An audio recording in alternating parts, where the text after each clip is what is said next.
Okay, welcome back. Welcome back. We've got the most important key here in my house, the key to the garage. This is the key to my golfing haven, my golf kingdom. So come with me. Everybody needs a garage. Everyone needs to set it out so they can hit golf balls and work on what they need to do to improve their game, get it down to scratch. So here we go into the garage. Now, my girlfriend said to me, she said, you can't go into that garage without tidying it up. But I said to her, no, you don't understand.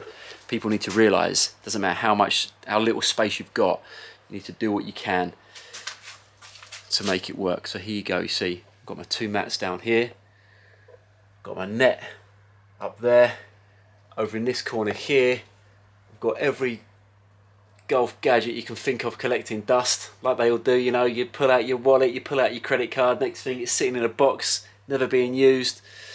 There's a whole bunch of things I do use, but we'll cover that in another video. Today, the most important part of this video is to show you what I've created in my quest to become a scratch golfer.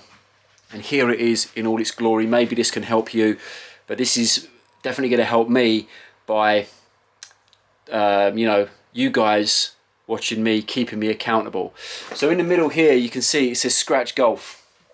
And then around it, we've got different subjects, different areas which really need to be taken care of. And this will develop and grow as we continue on. So up the top here, we've got driving. Obviously, the most important thing, got to hit fairways. Now, a few days ago, the day before the first video on this channel, I had a medal, the October medal at Abbey Hill Golf Club, October 2022, and within that medal as well, I was playing a Scratch Cup match play match, which I know some courses don't allow, but for us, you know, the Scratch Cup is the top 16 of the club championships, which, by the way, I got beat in a playoff, so I came second.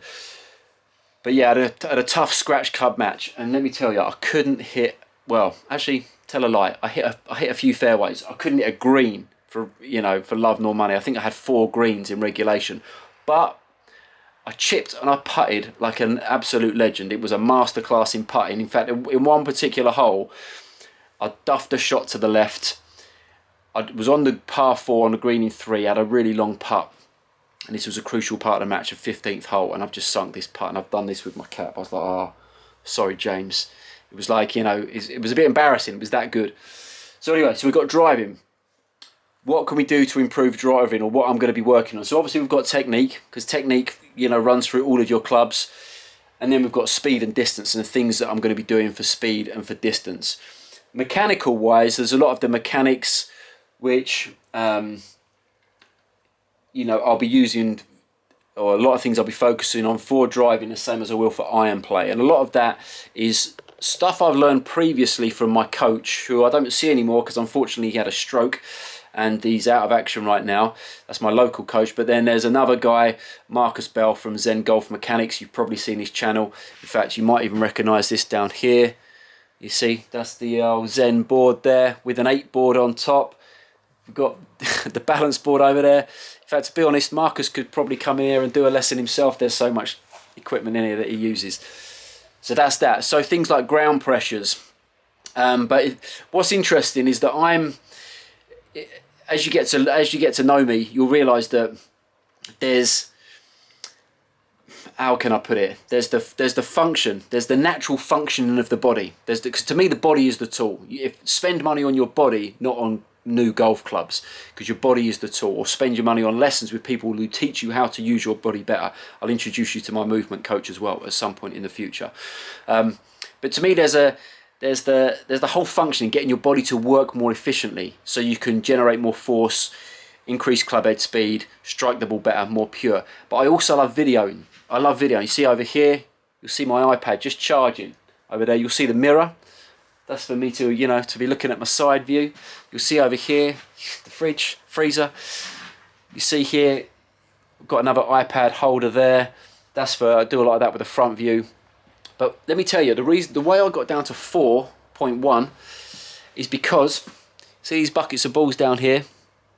I would video every single shot. And I'll be working on something in particular. I pick like 1 or 2 things. I'll video every single shot. And you might think, come on, Mike, that's a bit excessive. But this is the thing. We'll do a session in here one day where you can be the fly on the wall. We'll set the camera up, and you'll see I hit a shot. I'll walk over to the iPad.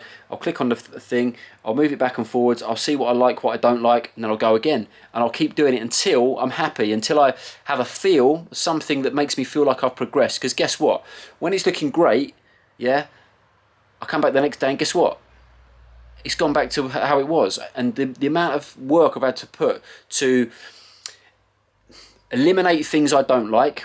I have some weird head movement stuff, chasing the ball with my head, some early extension stuff where I'm not really getting ground pressures, too much sway on the ball. And one thing my coach said to me was, well, he's like, your club face always closed, always closed, always closed. So my question is, what is it in my body mechanics that is forcing me to maintain a closed club face, because it's the only way I can control the ball to the best of my ability? Definitely not, you know, to the level of a scratch player. So there's all number of things that we work on in here. So anyway, coming back to the boards, we've got scratch golf, we've got driving, we've got iron play, greens in regulation. This is key. So in here I've got, this is my system which I kind of utilise. I work on something in the garage first, and when I'm happy I take it to the range. I don't hit many balls on the range, by the way. One, because they're too expensive, range balls, and two, because at the golf course I play at Abbey Hill, we've got a par 3 course. So sometimes if I found a few balls, I'll ping them away at the range, see if I'm happy. I'll go straight on the par 3 and I'll just hit like 5 balls on each hole, because as you saw in the previous video, the place is sometimes empty and it feels like it's my own private practice ground. Then I'll take it to the course, and typically in years gone by, especially over the last few years, play 18 holes most days. And if it's not 18, we play the front 10, which is like the front loop before the bridge. And then weekends, if there's competitions, obviously full 18. And the other thing that I'm going to want to do more of is take the, because with the iPad, I can do video, which is great, but when you've got the front facing view, it's not so easy to do slow-mo without it taking too long. And sometimes I want to see my hand positions through impact, because I love the whole, I don't know if you've ever come across these guys, let's find it here, the DST compressor. See this, like this curved club. It's hard to see actually. Maybe if we hold it down the line, you see how that's curved and bowed to get you a better impact position, hands forward and all that kind of stuff. So all the gear, and can't really say no idea. Play off 4.1 now at Abbey Hill. It's, you know, it's not the hardest golf course in the world, but if you're not playing good golf, no golf course is easy, right? And then down here we've got putting. So we've gone driving. We've got iron play. There's a subsection here, 0 to 60 yards. This is something as well that is, I'm beginning to realise this is critical for me, because I don't think my feel is good enough between that. Like I can hit a full 60-degree wedge and I can hit it between 60 and 70 yards. I'm not that great with a 60 actually. I know people who can hit it a lot further. But if I've got like a 45-yard shot, then I'm kind of like, and I'm just, you know, so I need more practice to get those feels. So that's iron play. And then we've got putting. Now, interestingly enough, my putting recently has been just awesome. It's been absolutely mint. One of the reasons being, and I'll show you this in a future video, is I've got a little mirror. I changed the putting grip, my putting stance. I've got a mirror so I can keep my eye line. And what happens is I fall into a slot. I call it like a slot, a position where I literally feel like I can hold everything. It's awesome. And then there's a couple of drills that I do, nothing major.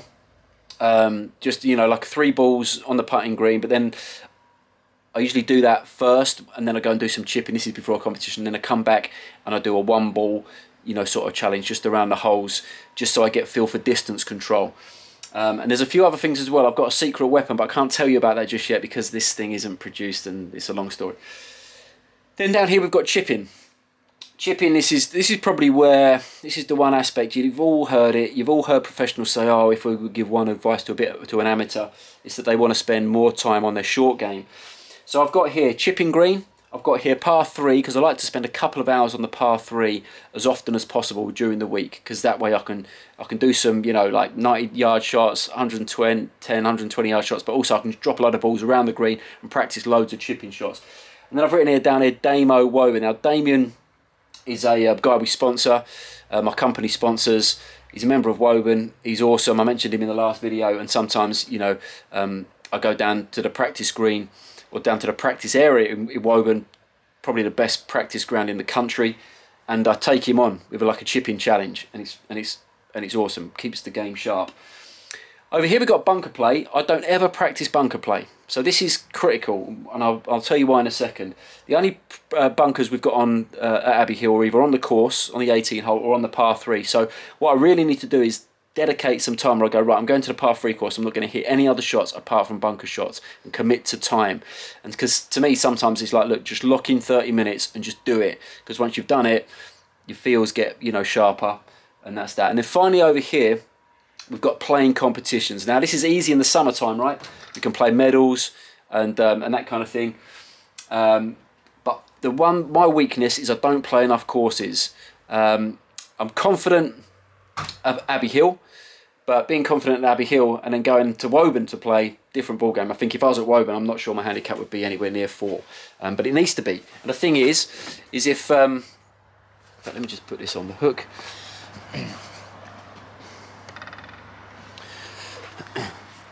If you're hitting fairways and you're hitting greens and you're confident with your ball striking, you know, I'm pretty I'm on the days where I'm really striking it well and I'm confident with what I'm doing, body mechanics and everything else, I think I could take it anywhere, any golf course, because there's been a few golf courses I've been to and I've played well. So, but for some reason I've got this weird mental thing about Woburn, because every time I've played there in years gone by, I've never played well, and it bothers me a little bit, you know.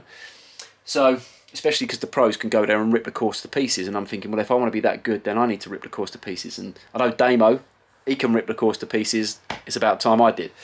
So there we've got driving, iron play, 0 to 60, putting, chipping, bunker, and playing different and competing. Now over here, we've got what I'm calling a practice leaderboard. What does that mean? What this means is that I can tell you right now, playing 18 holes, which to be honest, I've not even put on here because I kind of take it as a bit of a given. But playing 18 holes regularly, I can do that. It's easy because you don't really think. You just go, okay, lads, we playing? Yeah, we're playing. We meet up, we play, job done, right? But that's not practicing. And even Damo said to me, Mike, you play too much. You don't practice enough. I'm like, I remember an instructor from mine from America. He said to me, he goes, look, don't go on the range. If you can go and play rather than go on the range, play. So I don't even really go on the range at all much anymore. I mean, I come in the garage, smash balls all day long, you know. But yeah, so on the practice leaderboard, playing 18 holes, that would easily be top. Playing the par 3, that would be top. But some of the things like, and garage, what I call garage, you know, garage practice, that would be up there really, really high because it's a regular thing. But bunker play would be right down the bottom. Never practice bunkers. So what happens when I get into a bunker? It's so random. Sometimes I can up and down. Other times, you know, I'm way past. So that needs to be, I need to move that up the practice leaderboard. Putting, how often do I practice putting? Not much, but my putting's good, you know. So it's, I tend to, on competition days, I tend to practice a lot before the competition. So, you know, it's like just getting the feel, getting the feel, getting the feel. And I'll talk you through that routine because it's, the funny thing about it is it's working at the moment. So am I going to be one of those people that just doesn't really practice putting but gets away with it? Or am I going to be one of those people that practices putting and then, like the other day when I had 30 putts, I look at it and think, great, but 30 putts might not win me the Open Championship. You know, 25 putts could win me the Open Championship if I get there and I'm striking it well, etc, etc. But yeah, I'm sure you hear what I'm saying. So I need to make sure that there's a balance, and if it doesn't necessarily need to be all happening at once, but it's just to realise, right, okay, this week I've not done any bunker play, let's get in there and let's do it. And then finally over here, I've got notes and I've got feels. I'll talk about those freely with you. You're probably as much of a golf geek as me. And there's obviously certain things that we work on, and then gradually as that whole thing becomes unconscious, maybe, you know, for me it'd be like working on some ground pressures, and then after a while I feel like I've got the gist, and so, you know, I'm thinking about something else. But wouldn't it be great if we could go out and not think at all? I mean, that is probably the ideal place to be, but I'm certainly not there now. However, what I've done so far to get me to 4.1 seems to be working, so until it doesn't, you know, it's difficult to change habits of a lifetime, especially when I enjoy it as well. I enjoy coming in the garage and hitting a bunch of balls. Just enjoy it. It's like meditation to me. I love going on a par 3. That's probably the most productive time I spend on the par 3. Love playing 18. There's a couple of other things I want to write down here as well. Is because, and again, this just highlights where my thinking is driving and shot shaping. In fact, Marcus over at Zen Golf Mechanics, he'd be like, why have you not got shot shaping on there, Mike? You know, you need to be moving the ball, you need to be flighting the ball, you need to be hitting low shots, high shots, curve shots. And when I go on the 18, because I've played it so many times now, I've got locked into, that's the safest place, I'll pop it down there. That's the safest place, I'll pop it down there. So in practice rounds, I think what I need to do is work more on shot shaping. And the same with irons. So I'll put it down here, shaping. And creativity. See, on the par 3, I have fun with creativity, but when I go on the main course, I get a bit too serious. And I think sometimes it's good to keep that, you know, that sort of creative aspect going, because there's going to be a time when you need it, right? So that's video number 2. That's my plan. That's my board. That's what we're going to work on. The practice leaderboard. I will start filling that out as I get more into this, and yeah, and hopefully you enjoy these videos. So finally, before we go, we'll have another quick look around. So as you can see, I've got my net there. You see a whole bunch of balls there. Over here, we've got all these different devices, different things happening up here. This putting device here. We've got this swing thing, gadget here. I mean, geez, so many things. Look, we've got foot discs galore, you know, all from watching Marcus's channel, Zen Golf Mechanics. Yeah, Marcus's channel is probably my favourite channel. Be Better Golf, another favourite channel of mine. Milo Lines. You got Dr. Kwan, finding that really interesting at the moment. But we'll talk more about that as we go on. So anyway, I hope you enjoyed that. And if you want to get better at golf and you want to do something like this, you know, feel free to, you know, maybe I'll take a snapshot and stick it up here.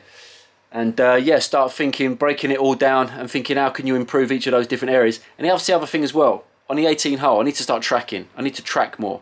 So I'm going to write that down as well. But I'll do that once I get off the camera. Tracking statistics, looking at statistics, hitting more greens, hitting more fairways, and making more putts, and shooting in the 60s.